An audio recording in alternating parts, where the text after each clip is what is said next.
माह रमजान में जिस तरह गुनाहों से बचकर इबादतों में दिन गुजार रहा था, मस्जिदों में वक्त गुजर रहा था, तिलावत में दिन गुजर रहा था, राइट आफ्टर रमजान जो ये 3 दिन ईद के हैं, अगर ये 3 दिन भी अपने आप को गुनाहों से बचा लेना, क्योंकि ये बड़ा ऐसा लगता है कि शैतान अटैक करता है। यानी आप देखें ना कि 1 महीना वो बंद रहा है तो उसको तो बड़ा खराब लग रहा होगा कि यार ये मुसलमानों ने इतनी इबादतें कर ली, इतना अल्लाह के करीब पहुंच गए, तो वो डिस्ट्रैक्ट करता है इन्हीं 3 दिनों में, कोशिश करता है कि इनके पूरे महीने की जो इबादतें हैं उन्हें बर्बाद कर दूं, और इनकी जो नमाज की आदत पड़ी हुई है, जो मस्जिद की आदत पड़ी हुई है, जो जिसको कहते हैं घर में भी एक माहौल बन जाता है, बड़ा शरीफाना सा माहौल होता है, बच्चे भी टोपी पहन रहे हैं, घर वाले भी जा नमाज बिछी हुई होती है, इफ्तार की दुआएं, तो ये चेंज करना चाहता है, ये शैतान की जबरदस्त साजिश है। तो यहां नाज़रीन एक बात याद रखिएगा, ये 3 दिन बड़े क्रूशल हैं। अगर आप ये 3 दिन निकाल गए ना, जो ईद के 3 दिन छुट्टी के दिन है ना, अगर ये गुनाहों से आप मुब्तला नहीं हुए तो अब फिर लाइफ आ जाएगी रूटीन पर, कोई ऑफिस चला जाएगा, कोई स्कूल चला जाएगा, दिन में काम, रात में जो एक मसरूफियात है जिंदगी की शुरू हो जाएंगी, तो वो जो गुनाहों का बड़ा चांस था वो आप सर्वाइव कर जाएंगे। तो यहां मैं नाज़रीन को ये मैसेज दूंगा, और हम इस पर बात भी करेंगे इंशाल्लाह, कि हमें ये 3 दिन किसी तरीके से ये प्लान कर लेना है कि हमने गुनाह में नहीं गुजारने। बहुत सारे काम है, देखिए मैं दोबारा अर्ज करता हूं, खाना पीना, दोस्तों से मिलना, खुशी मनाना, ये इस्लाम में मना नहीं है, बल्कि इसकी अगर अच्छी नीयत है तो सवाब है। अगर हम किसी की दावत करते हैं तो खाना खिलाना तो सवाब है, आप किसी की मेहमान नवाजी करते हैं वो सवाब है, लेकिन बाउंड्री है हम सबकी, हम गुनाह के साथ खुशी क्यों मनाते हैं, ये एक बड़ा मामला है। मैं चाहूंगा हम डिस्कस करते हैं इस पर। आसान भाई पहले आपसे शुरू करते हैं।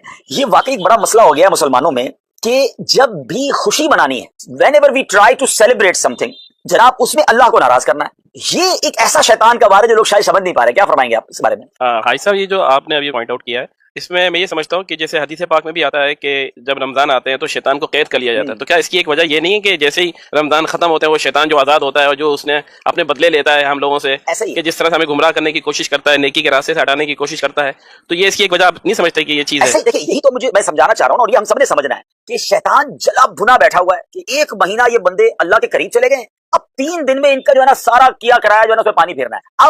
अब अक्लमंद कौन है कि शैतान के इस वार को समझ ले और 3 दिन के लिए अपने आप को बचा ले, क्योंकि 3 दिन के बाद वो प्रेशर नहीं रहता बुराइयों का जो इन 3 दिनों में होता है। कई लोग ईद की नमाज के बाद नमाज नहीं पढ़ते, आप पहले ही ब्रेक कर दिया ना उसने, आपकी नमाज को सिलसिले को ब्रेक कर दिया जो कंटिन्यू था पूरा महीना। अच्छा, अब मादअल्लाह फिल्में, ड्रामे, गाने, बाजे, बेपर्दगी, बेहयाई, घूमने फिरने जा रहे हैं तो जनाब ऐसी जगह जा रहे हैं जहां जो मिंगलिंग हो रही है और जिसमें बेपर्दगी हो रही है, जो पूरा रमजान हमने नहीं की। तो ये समझना होगा मुझे और आपको। तो अब यहाँ एक छोटा सा जिसको कहते हैं छुपता हुआ मैसेज है कि वो लोग जब ईद का चांद नजर आता है और मस्जिद से दूर हो जाते हैं, नमाजों से दूर हो जाते हैं, गुनाहों की तरफ चले जाते हैं, क्या गैर दानिस्ता तौर पर हम ये पैगाम तो नहीं दे रहे कि शैतान जब तक तू बंद था हम अल्लाह के बंदे थे, हम उसकी इबादत कर रहे थे, अब तू आजाद हो गया अब हम तेरी बात मानेंगे? ये कितना रॉन्ग मैसेज है। अरे मर्द तो वो होता है जो शैतान को अब ये कहे कि तुझसे जो हो सकता है कर ले। जो आपने कहा ना कि शैतान जो है वो अटैक कर रहा है, तुझसे जो हो सकता है कर ले, मैं रहमान का बंदा हूं, तू बंद था मैंने प्रैक्टिस कर ली। हाँ याद रहे, नेट प्रैक्टिस होती है, फिर उसके बाद फाइनल मुकाबला होता है। ये पूरा महीना प्रैक्टिस की है हमने मुकाबले की, और पहली बॉल पे आउट हो गए, पहले ही दिन बोल्ड हो गए कि अभी तो चांद ही नजर आया है और लोग मस्जिदों से दूर चले गए। तो आप सोचे कि ये कैसी प्रैक्टिस थी, ये कैसी तैयारी थी? नहीं, इस बार तमाम नाजरीन गौर कर लें कि हमने शैतान की बातों में नहीं आना, हमने ईद भी नमाजें पढ़ के गुजारनी है, ईद में भी गुनाहों से बचना है इंशाल्लाह। तो ये इंशाल्लाह सबके लिए मैसेज है। इरफान भाई आपसे बात शुरू करते हैं, ईद कैसे गुजारते हैं वैसे? माशाल्लाह, सबसे पहले तो आपको बहुत बहुत मुबारक कि आपने इतना अच्छा प्रोग्राम अरेंज किया। ईद का तो ये होता है कि सारा साल एक इंतजार होता है। अच्छा। ईद का एक खुशी का दिन होता है, खासतौर पर छोटे बच्चे होते हैं वो ईद की नमाज की तैयारी करते हैं और उनको बहुत खुशी होती है कि ईद की नमाज जाहिर सी बात है साल में एक बार ही होती है। हाँ, तो साल के बाद जो आती है तो इस वजह से बच्चों में भी वो खुशी होती है। अच्छा, दूसरा ये मैं कहूँगा कि ईद एक इतना खुशी का दिन है कि जितने भी किसी से गिले शिकवे हों, इस दिन इंसान एक मुसलमान एक दूसरे से गले मिलकर सारे गिले शिकवे दूर हो जाते हैं और मोहब्बत भरा पैगाम होता है। सारा दिन इंसान एक दूसरे से, मुसलमान अपने घर वालों से, इससे उससे मिलना जुलना रहता है, जिसकी वजह से दिल से कीना, बुग़्ज़, हसद ये सब निकल जाता है।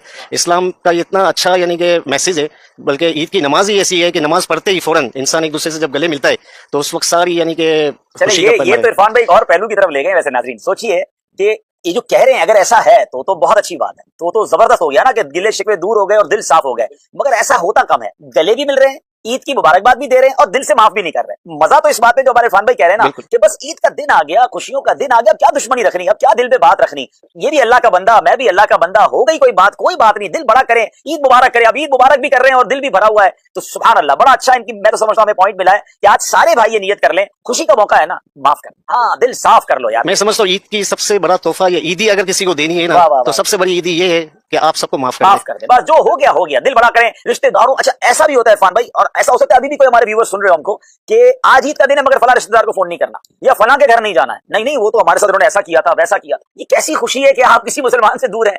ऐसा ना करें, दिल बड़ा करें, सबका भला सबकी खैर, कोई बात नहीं, माफ कर दे, तोहफा भिजवा दें या उनके घर चले जाएं, उनको भी कहें आज ईद का दिन है माफ कर दें, अल्लाह करे कि खुशियों के साथ ईद मनाएं। अच्छा, मैं एक और बात भी आपके तवज्जुह से शेयर करना चाह रहा हूँ। जो माफी का मामला है ना, इंसान अपने दिमाग में, जहन में, दिल में जो चीजें भर कर रखता है दूसरे के बारे में, हसद करके या दूसरी चीजें, वो अपने ऊपर ही डिप्रेशन का शिकार हो जाता है, बीमारी हो जाता है वो।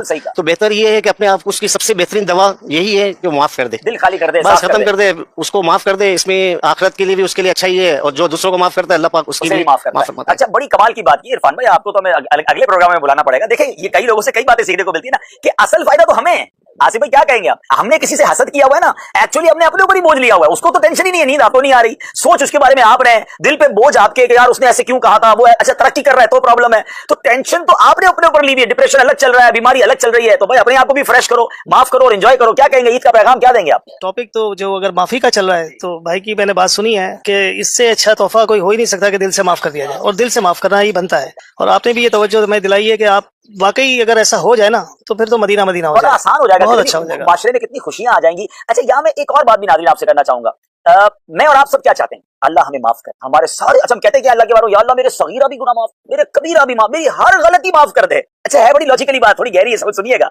मैं रब से ये चाह रहा हूं कि ए अल्लाह तू मेरी हर गलती माफ कर दे। सवाल ये, तुमने दूसरों की गलतियां माफ की, हम किसी की गलतियां ना माफ करें, अल्लाह मेरी गलतियां माफ कर दे। भाई पहले आप बंदों को तो माफ करें ना, और फिर अल्लाह से अर्ज करें कि मौला मैंने बंदा होकर तेरे बंदों को माफ कर, ए अल्लाह तू तो करीम है, तू तो रहीम है, तू आज ईद की खुशियों में मुझे भी माफ कर दे। आप बिलीव करें, आप दिल बड़ा कर लें, बहुत अच्छा हो जाएगा। आसिफ भाई वैसे नॉर्मली ईद कैसे गुजरती है? ईद वाले दिन क्या क्या करते हैं, कुछ बताएं ना हमारे नाज़रीन। सर नॉर्मली बस ईद की जो तैयारियां होती हैं, उम्मन असल में ईद तो बच्चों की होती है, और बच्चियां माशाल्लाह, मेरे घर में तो बच्चियां ज्यादा हैं, तो माशाल्लाह जो उनके तैयारियां, कपड़ों की रात से ही तैयारियां होती हैं। मैंने एक जहन अपने बच्चों को ये देने की कोशिश की है, जो हमें अपने बड़ों से सीखने को मिला है, कि मैं अपने हर पिछले कोई 20 साल से कंटिन्यू मैंने इस प्रैक्टिस को रखा हुआ है कि अपने छोटे बच्चे से लेके, मेरे माशाल्लाह 7 बच्चे हैं, तो छोटे से लेके बड़े तक को मैं कोशिश करता हूँ कि ईद वाले दिन इकट्ठे सबको लेके जाऊं।